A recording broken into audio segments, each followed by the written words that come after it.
Hi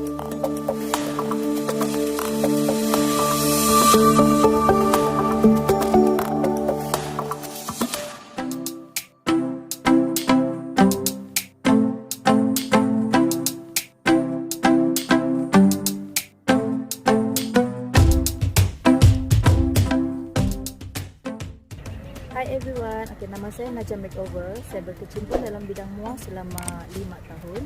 So hari ini kami menggunakan palette Edo, SSEIN Palette, Sexy Palette eyeshadow lah.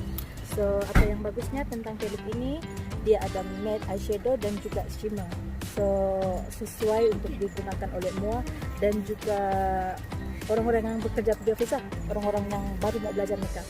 So saya suggestkan anda untuk membeli produk ini.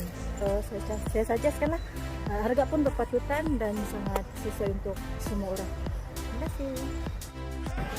Hai, nama saya Melvin. Saya officially sudah menjadi MUA selama 3 tahun. Tadi saya ada menggunakan eyeshadow lah. Eyeshadow ni saya menggunakan produk SSEIN. Jadi bila saya guna ni kan, saya betul-betul rasa teruja lah. Sebab di eyeshadow kan dia dapat apply terus guna di mata yang kita makeup tu, terus dia menonjol seperti apa yang kita mau makeup sama itu orang. Jadi memang cantik lah, saya pun suka dan maybe saya akan menggunakan produk ini untuk next makeup saya. Thank you, bye.